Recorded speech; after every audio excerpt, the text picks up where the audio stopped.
Trader Cobb Crypto Podcast. This is the Trader Cobb Crypto Podcast. G'day everybody and welcome to the Trader Cobb Crypto Show. Hope you're having a great day. Look, the markets are pretty average at the moment. I've got to be honest, I just went through and did my full top 100 scan and did it against the Bitcoin pairings as I did the US dollar yesterday and thought I'd just have a quick squeeze. Now, if we look at Bitcoin and the top 10, there's not a great deal in the way of good trading conditions. And what are good trading conditions? Well, they're basically good, smooth, flowing, trending charts. Now, they're good trading conditions if you're a trend following trader, and that's what I am. Every trading strategy that I have, and I've got three of them, every single one of them are based around having a good, clean trend. And because we don't have very many of them, it's very difficult for good trades. So what I said to my members is, again, like I said yesterday, it's a good time to sit back and work on other areas of your trading, other areas of your life that you want to get up on and be better at. And the reason being is that, look, you might feel the need to place a trade. You might feel the need to get involved because, you know what, I know that I had that when I kicked off my trading career, especially when I went full time. I thought to myself, even though I managed to get good enough results that I could afford to buy myself out of work, that didn't mean I had tons of money. It meant I had to continue to make an income. And what I felt like I needed to do was trade more often because I thought, well, I'm a trader now. That's what I do. Therefore, I must trade. I saw my results take a bit of a knock because of that, because I wasn't doing what was natural to me, which was my routine. My routine changed. My results changed with it because I was over trading. And I did a video yesterday to my Market View subscriber list that gets daily videos 6 days a week. I did a video yesterday about the common areas where people fall over, make mistakes, and come unstuck as traders. And I've got to say, over trading and risk management issues are the two big ones. But even when you've got risk principles in place and you are trying to execute a plan, often it's the over trading that can hurt you, that can take you backwards. Because look, you can take 3 or 4 good trades and then you've got 5 or 6 bad trades. Now, the good trades doesn't mean all 4 of them will be profitable. Doesn't mean that the total P&L from the 4 will be profitable either. But it just means that if we're placing good trades, we've got a much higher probability of success. If we place bad trades with that because of over trading, then of course our probability of success decreases. It hits us subconsciously and it puts us in a very precarious position. And we don't need to do that because good trading is about being strategic, following checklists, and being disciplined. So basically, guys, today was a very full-on day for me here at the Consensus event. I had a lot of guests that I interviewed, of which, of course, will be on the show coming up day by day. We'll be dropping and drip feeding that through to get access to the videos as well, to watch the actual interviews because they're quite interesting. The places that we were. Go to tradercobb.com, click on the What's Hot tab, drop down. You can actually view that there and sign up for the bi-weekly video newsletter as well while you're at it. So it's quite interesting, actually. I didn't realize how difficult it was to film in this city. We got moved on from 3 separate locations, cutting up some of our interviews. You'll actually notice when you watch it that the background changes a little bit. I didn't know that you had to go and book these places and go to the council and all these bits and pieces. But I'll tell you what, it's been an education. I feel like a real guerrilla journalist hopping around the city trying to avoid detection. Quite an interesting day filled with all sorts of ups and downs, but I'm absolutely shagged. One more interview to go.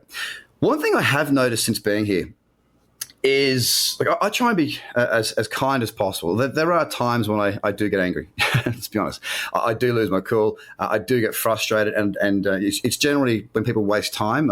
You can make as much money in the world as you like, but you've only got a certain amount of time. And if we waste time, I find that to be the most precious asset. So someone that completely wastes my time really, really upsets me. If it's a mistake, if it's an issue, if it's something that happened that you can't, foresee, or it was a genuine mistake, then fair enough. I understand that. But when you combine a waste of time with lying, it really sets me off. And that happened yesterday. Now, I got a bit angry. I didn't take it out on the individual, but I was kind of fuming.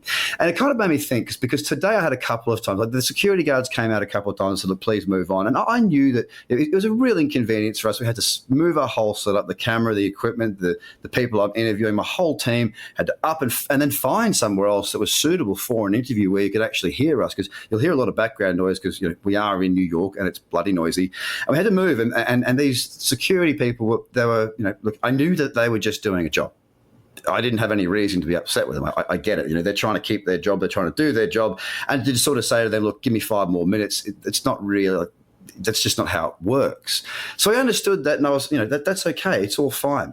The last event that I went to, the last place that I went to for an interview was in Madison Avenue. And we were looking at potentially doing some filming for the walk through the, revolving doors, because it was quite a cool entry. I thought, this will look pretty cool, maybe for some promotion stuff. So we went to do that. We didn't actually get to do it. We thought we'll do it on the way out. The security guard one of the security guards, there was 3 there, was just super rude. Just instantly, what are you doing? I was like, well, we're just walking in. Who are you with? And just very abrupt, very short, and fairly aggressive in his manner. And I said, look, here's my guest, here's the business, I'm going upstairs, yada, yada, yada. And he said, ID, or get me your ID, or something that was kind of, again, really rude. And it kind of, like, rude people interest me. They really do, because I kind of feel for people that are that rude for literally for no reason other than the fact that he wanted to be like that, right? So I said to him, look, I was like, dude, is that how we talk to each other here? I said, is that how we talk to each other here, really? I said, where I'm from, we've got manners. And the 2 colleagues that he had said, that's how he talks to people. And so I instantly had them on side. Anyway, long story short, he continued to be quite short and rude to myself and the staff that I had with me for the videoing and whatnot. And so what I decided to do was really, really sort of turn the knife, not on him, but being super kind. I ended up talking to his buddies about the sport that's on tonight, because there's heaps of sport tonight, the storm that's coming, because there's been a big storm coming over, and just about life when they knock off, just general chit-chat. We shared jokes. We had great laughs. They took me to the lift. They put me in the lift. As I walked out, they were super kind. They knew my name. I knew their name. We were just super, super, super kind. And it was a really positive experience. Now, I had 2 choices at that moment. I had one choice to match the rudeness of this guy. And if I had have done that, it would have brought me down to his level, and I would have been no better than he. Instead, I decided to be extra, extra, extra kind. And being extra kind actually put me in a great mood, because I had a great time chatting with these other dudes. It turned everything around from what could have been a volatile situation and a potentially, pretty negative one, to a really, really positive one. So the message today, it's not to do with trading, guys, not at all. It's to do with looking after people. You've got 2 choices every single day. You can be a grumpy person, or a happy person. Now, there are times where you're going to be grumpy. I get that. Like I said, I have that happen too. But if you can turn grumpy situations or people that are rude around, or just be overly kind to them, it will make you feel a lot better. So if you can today, guys, if you're in the position where you can make somebody happy, and you all are, then give it a go. Make somebody happy. Have a great day, guys. Visit tradercobb.com, and I'll speak to you all again very, very soon. It's been a pretty intense week here in New York. I've got more to go. I can't wait to bring it to you. Bye for now. The Trader Cobb Crypto Podcast. Check out tradercobb.com, because experience matters.